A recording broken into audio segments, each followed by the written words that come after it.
제가 군복무를 하고 있을 때였습니다.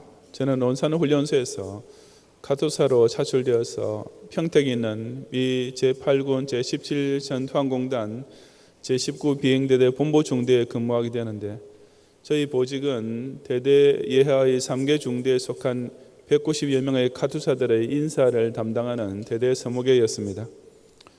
그 때문에 저는 매주 목요일마다 용산에 있는 제17 항공단 본부로 정기 출장을 다녀왔는데, 평택 기지에서 용산 기지로 왕복하는 군용버스를 이용했습니다. 언젠가 출장 업무를 마치고 평택으로 귀환하는 도중에 어느 정류소에서 국군 중사가 한 명 승차하는 것이었습니다. 입구 가까운 쪽 좌석에 앉아있던 저는 즉시 일어나서 경례를 붙이고 저희 자리를 양보해 드렸습니다. 사실 카투사들 중에는 길거리에서 국군 장교를 만나도 경례를 하지 않는 경우도 많았고, 더구나 지금은 부사관으로 불리는 하사관을 대할 때는 더욱 그랬습니다마는, 저는 워낙 뼛속부터 모범사병이었기 때문에 그의 반사적으로 상관에 대한 예의를 표했던 것입니다. 그런데 그렇게 함께 오던 중에 서로 대화를 좀 나누다 보니까 그 중사는 다름 아닌 바로 우리 대대로 전입해오는 신임 연락하사관이었습니다. 다시 말해서 당시 속칭 대대 인사계라고 불리던 하사관으로서 바로 저와 같은 사무실에서 근무하게 될 저의 직속 상관이었던 것입니다. 그러니 그 인사계님께 저의 첫인상이 얼마나 좋게 보였겠습니까? 전혀 누군지도 모르는 상황이었지만 그저 군인으로서 상관을 존중하고 받들어야 한다는 그 당연한 기본 자세를 지켰던 까닭에 저는 제대할 때까지 그분을 모시면서 정말 편안한 군생활 말년을 보낼 수 있었던 것입니다. 기독 신자야말로 딱 한 분만 지극히 높이면 모든 일이 형통하게 풀리게 되는데, 물론 그 한 분이란 바로 하나님이십니다. 총 12편밖에 안 되는 이 시편 30편에서 다윗은 여호와, 주, 하나님이라는 명칭을 무려 25회나 사용하고 있습니다. 이것은 그의 매일의 삶으로부터 시작하여 생애 전체가 하나님과 아주 밀접하고도 친근한 관계로 유지되었음을 보여줍니다. 다른 말로 하자면 다윗은 하나님이 없으면 못 살 사람, 순전히 하나님 덕분에 사는 사람이었던 것입니다. 그처럼 중요한 하나님과의 관계를 잘 유지하기 위해서 가장 기본적이고도 또 제일 중요한 것이 곧 주를 높이는 마음 자세였습니다. 이 시간 저는 주신 말씀을 통해 우리 기독 신자가 오로지 하나님을 지극히 높이기만 하면 절로 누리게 되는 복들이 무엇인지를 함께 상고해 보고자 합니다. 첫째로, 하나님을 절대 주권자로 높이는 신자는 모든 악한 원수들로부터 반드시 구원을 받게 됩니다. 1절부터 3절까지 말씀을 함께 봉독하겠습니다.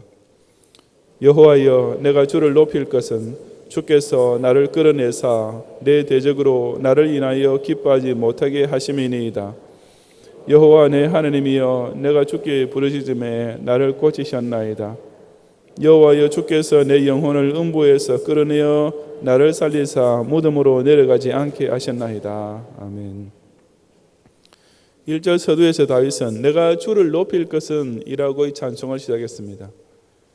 여기서 높이다라는 단어는 지극히 받들어 모시다라는 의미입니다.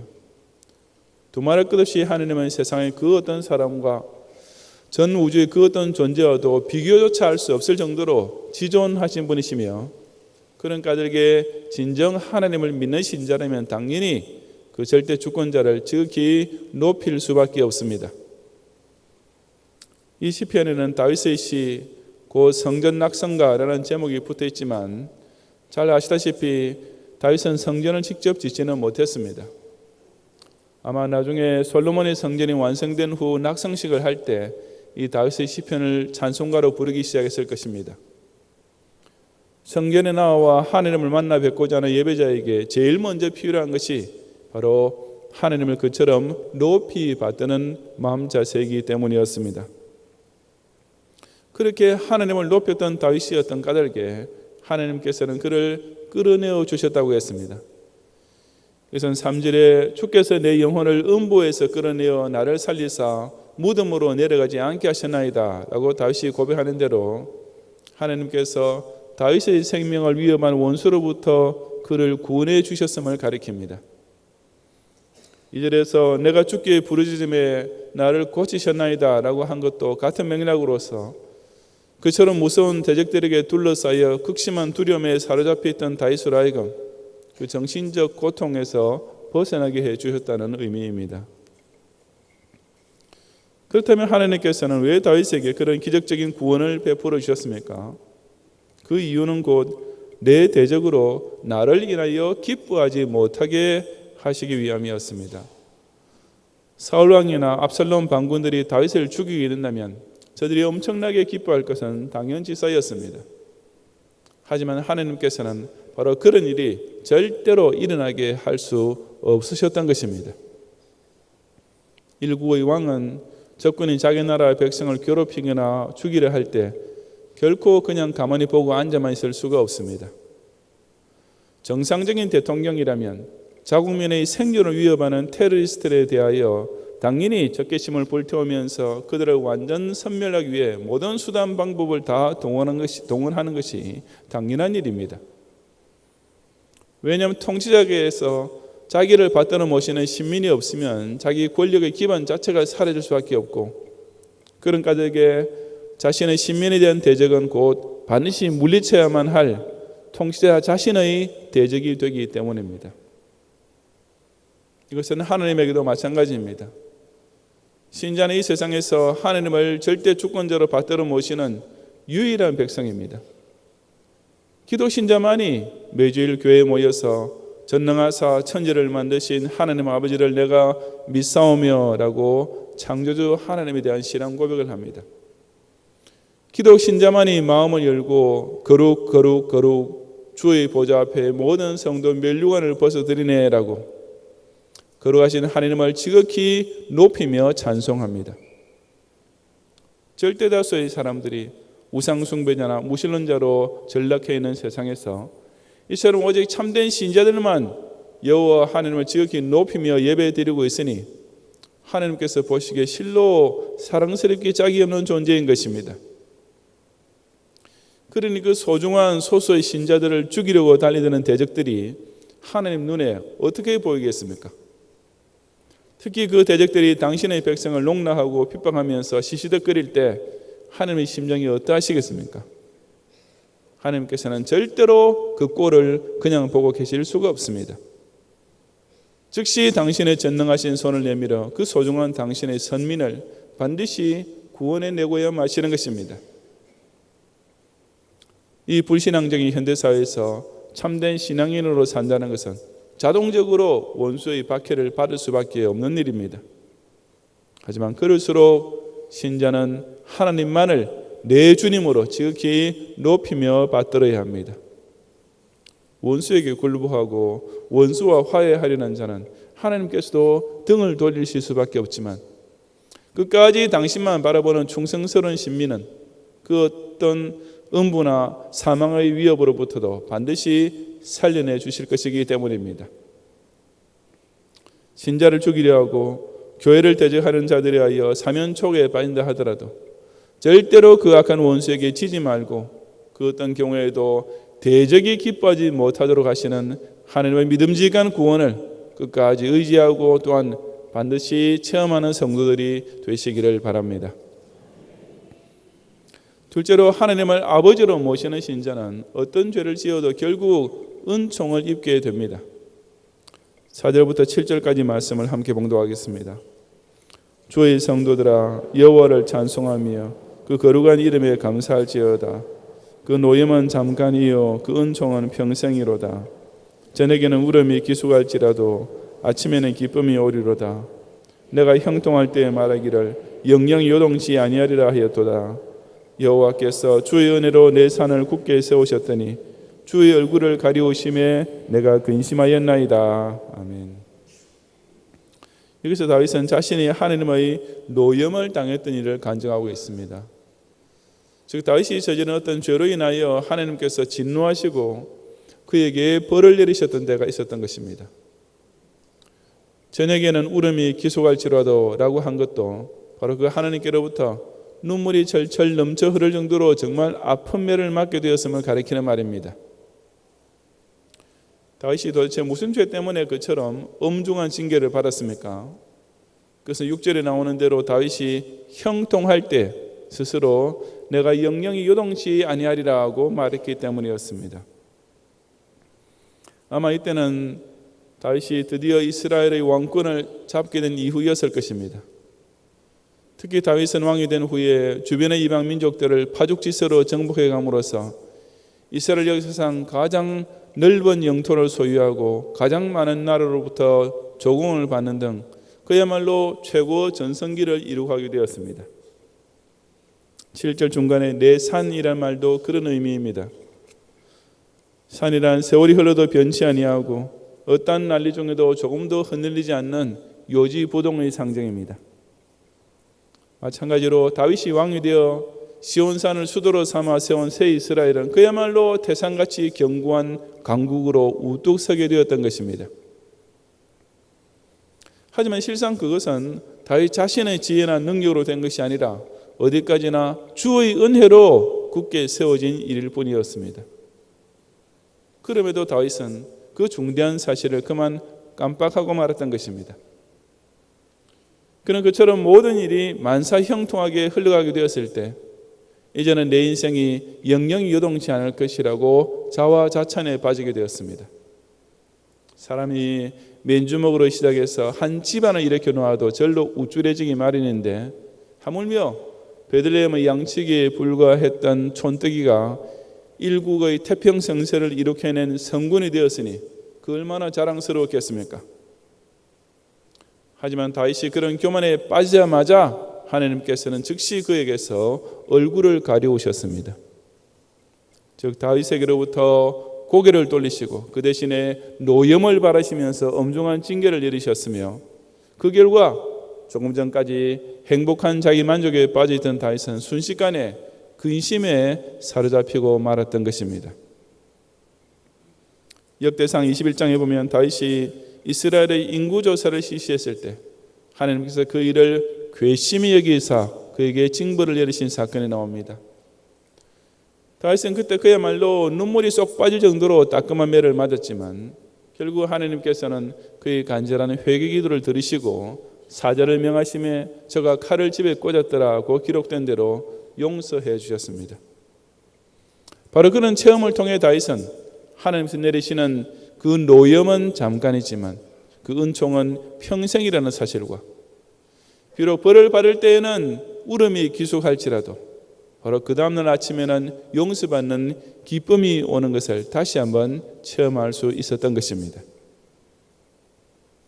자식이 잘못을 저질러도 부모가 그저 눈 감고 넘어가 주기만 하면 그 자식은 점점 더 버릇 없는 아이가 되고 결국은 아예 사회적인 범죄자로 전락될 수밖에 없습니다. 그러니 진정 자기 자식을 사랑하는 부모라면 평상시에는 한없이 좋게 대해주더라도 꼭 필요한 때는 반드시 엄중히 훈계하고 따끔하게 혼을 내어서 그 자식을 바르게 키우려고 합니다. 하나님 역시 꼭 마찬가지입니다.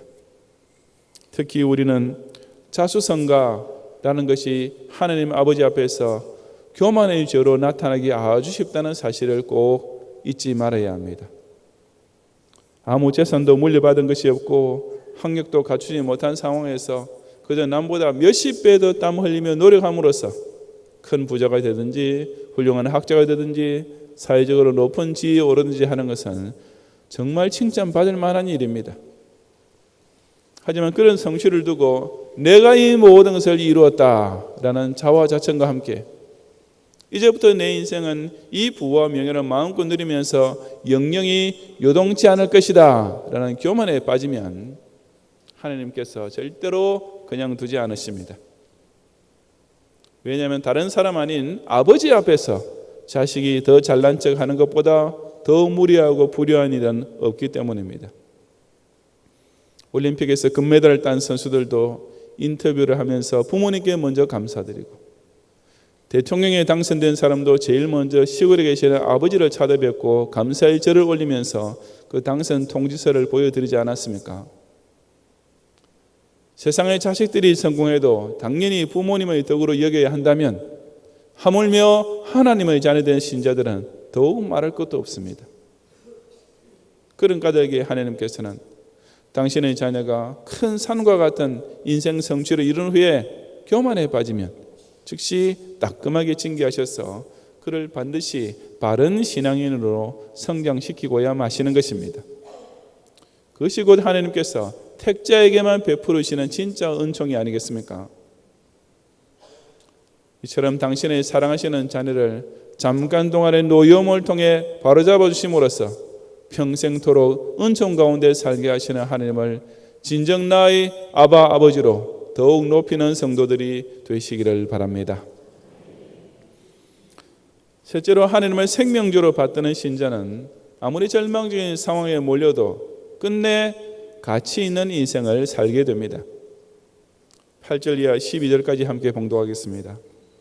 여호와여, 내가 주께 부르짖고 여호와께 간구하기를 내가 무덤에 내려갈 때 나의 피가 무슨 유익이 있으리요? 어찌 진토가 주를 찬송하며 주의 진리를 선포하리이까? 여호와여, 들으시고 나를 긍휼히 여기소서. 여호와여, 나의 돕는 자가 되소서 하였나이다. 주께서 나의 슬픔을 변하여 춤이 되게 하시며 나의 베옷을 벗기고 기쁨으로 띠띠우셨나이다. 이는 잠잠치 아니하고 내 영광으로 주를 찬송케 하심이니 여호와 나의 하나님이여, 내가 주께 영영이 감사하리이다. 아멘.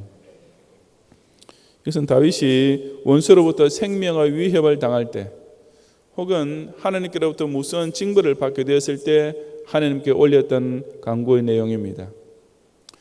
그는 하나님께서 반드시 자기를 구원해 주실 수밖에 없는 이유, 혹은 자기를 꼭 용서해 주실 수밖에 없는 이유를 잘 알고 있었습니다.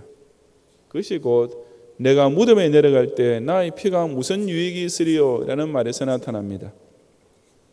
그래서 간단히 말해서 제가 죽고 나면 하나님께 좋은 일이 뭐가 있겠습니까? 라는 뜻입니다. 물론 다윗은 자기가 죽은 후에 부활하여 하나님과 함께 영원히 살게 될 것을 믿지 않았던 것은 절대로 아닙니다. 단지 그는 자기가 아직은 이 세상에 좀 더 살아있어야 하나님을 위해 자신이 해야 할 일을 완수할 수 있다는 의미로 이런 기도를 올렸던 것입니다. 다윗이 살아있음으로 해서 하나님께 유익이 되는 용도는 구체적으로 무엇이었습니까? 그것은 9절 하반절에서 어찌 진토가 주를 찬송하며 주의 진리를 선포하리까? 라는 다윗의 탄원을 통해 뚜렷이 알 수 있습니다. 여기서 진토라는 문자 그대로는 흙인데 바로 썩어버린 육체를 가리킵니다. 즉 죽은 육신은 하나님께 영광을 돌리는 찬송을 부를 수 없으며 주의 진리를 선포하는 전도도 할 수 없다는 뜻입니다. 그러므로 지금 이 다윗의 기도는 총화하자면 이런 것입니다. 하나님, 제가 살아있어야 하나님께도 득이 되지 않겠습니까? 제가 죽고 나면 그 죽은 입술로 어떻게 하나님을 찬양하며 어떻게 하나님의 진리를 선포하겠습니까? 그러니 제가 살아서 하나님께 영광을 돌리며 하나님의 이름을 전도함으로써 하나님께도 더 유익한 일을 좀 더 많이 할 수 있도록 이제 저를 용서해 주시고 이 죽음 위기에서 구원해 주십시오라는 간구였습니다. 물론 하나님께서는 그런 다윗의 기도를 들어주지 않으실 분이 결코 아니셨습니다. 다윗으로 하여금 자기 만족의 행복한 생을 더 오래 누리게 해주시기 위해서가 아니라 오로지 당신의 나라와 의를 위한 더 큰 일을 위하여 다윗을 꼭 더 사용하셔야만 했던 것이 하나님의 입장이었습니다. 그래서 하나님께서는 다윗이 원수에게 둘러싸였을 때에도 즉시 그를 구원해 주셨고 다윗 자신이 범죄함을 했을 때에도 그저 잠깐 동안만 징계하신 후에 곧 용서하시고 예전처럼 변함없는 은총을 베풀어 주셨습니다. 그 결과 다윗의 원수로 인한 슬픔은 승리의 춤으로 변했고 입고 있던 회개의 베옷은 기쁨의 띠로 바뀌게 되었던 것입니다. 아무리 절망적인 상황을 맞이한다 하더라도 하나님 정말 제게 왜 이러십니까? 이런 식으로 나오시면 저도 더 이상 못 견디겠습니다 라고 원망과 반항이나 다름없는 말을 기도록에 해서는 절대로 안 됩니다. 그것은 하나님을 자신의 생명주로 지극히 높여 받드는 자세가 절대로 아닙니다. 그 대신에 우리는 하나님, 제가 망하면 어떻게 하나님을 힘써 섬길 수 있겠습니까? 그러니 저희 사업을 일으켜 주시고 저에게 직장의 문을 활짝 열어주십시오. 하나님, 제가 이렇게 몸이 아프면 어떻게 주님 교회에 힘써 봉사할 수 있겠습니까? 제가 하나님의 구속사에 유익하게 쓰일 수 있도록 저희 건강을 회복시켜 주십시오. 하나님, 제가 이 시험에 쓰러지게 되면 어떻게 제가 하나님을 영어롭게 하는 제 삶의 본분을 지킬 수 있겠습니까? 그러니 저로 하여금 이 환난과 위기와 곤란에서 벗어날 수 있도록 저를 구원해 주십시오라고 기도할 줄 알아야 하는 것입니다. 하나님께서 어찌 그런 기도를 들어주지 않으시겠습니까? 유명한 영화 베네에 보면 로마 함대의 제독으로 부임한 퀸터스 아리우스가 갤리선의 노수들에게 우리는 이 군선의 노를 적게 하기 위해서 너희들을 살려둔다. 그러니 열심히 노를 적고 오래 살아라. We keep you alive to serve this ship. So row well and live 라고 일장 훈시라는 장면이 나옵니다. 이미 사형 언도를 받은 죄수 condemned men들이지만 딱 한 가지 쓸데가 있어서 그들을 살려두고 있었던 것입니다. 하나님의 입장은 더욱 그러하십니다. 저 여러분은 다 하나님의 영광을 위해 꼭 있어야 할 사람이며 하나님의 구속사 완성을 위해 꼭 필요한 가치 있는 존재입니다. 그러니 인간 사회에서는 경쟁에서 좀 밀려나고 패배의식까지 느껴진다 하더라도 절대로 자포자기해서는 안 됩니다. 왜냐하면 우리 한 사람 한 사람은 각자가 하나님께 아직까지는 쓸모있는 존재이기 때문입니다. 있어도 되고 없어도 되는 사람이 절대로 아닌 아주 가치 있고 중요한 사람인 것입니다. 사람의 제일 되는 목적은 하나님을 영화롭게 하고 영원토록 그를 즐거워하는 것이다 라는 생의 목적을 확실히 붙잡고 있는 신자가 살아있어야 하나님께서 그런 찬송을 받으실 수가 있습니다. 가든지 보내든지 땅끝까지 이르는 복음 전파 사명을 위해 내게 맡겨진 십자가 몫을 꼭 완수하여야 말겠다는 사명감을 따라 사는 신자가 죽지 않고 생존해야 그리스도의 구속사가 완성될 수 있습니다. 적어도 이런 일을 위해서는 하나님께서도 대체하실 수 있는 다른 인력이 우리 기독 신자 외에는 이 세상에 아무도 없는 까닭에 하나님께서는 절대로 우리를 그냥 죽도록 내버려 두실 수가 없습니다. 제가 이 시험을 못 이겨 무덤에 내려가서 진토가 되면 제 죽은 입술이 어떻게 하나님께 영광을 돌리며 썩어버린 제 몸이 어떻게 복음 전파를 위한 도구로 사용될 수 있겠습니까? 그러니 저를 긍휼히 여겨주시고 도와주옵소서라고 기도드림으로써 남은 생애를 통해 더욱 하나님께 영광을 돌리는 선민으로 하나님의 구속사를 위해 선용되는 가치 있는 일꾼으로 살아가는 성도들이 되시기를 주님 이름으로 축원합니다. 성도 여러분, 오늘날 현대 교인들은 하나님의 높으심을 너무나 경솔하게 망각하고 있습니다. 하나님은 우리의 도우시는 자이시기 전에 먼저 절대 주권자이시며 우리의 친구가 되시기 전에 먼저 아버지이시며 우리의 위로자 정도가 아니라 먼저 생명의 주인이신 분이십니다. 간단히 말해서 하나님은 그야말로 최고로 높은 웃 어른이신 것입니다. 그럼에도 불구하고 이 더할 수 없이 지구하신 지존자 하나님을 마치 손자가 좀 버릇없이 굴어도 그저 허허하며 웃고 넘어가시는 마음 좋은 할아버지처럼만 대하는 버릇없는 교원들이 점점 더 늘어만 가고 있는 현실입니다. 하지만 바로 그런 무리하게 짝이 없는 신성모독적인 태도를 가리켜 성경은 하나님을 만홀히 여기지 말라고 엄중히 책망합니다. 하나님은 사람이 결코 만홀히 저 눈을 내리깔고 자기 코 아래로 내려다볼 수 있는 대상이 결코 아니라 당연히 우러러 보아야 하며 지극히 위로 받들어 모셔야 마땅한 지존자이시기 때문입니다.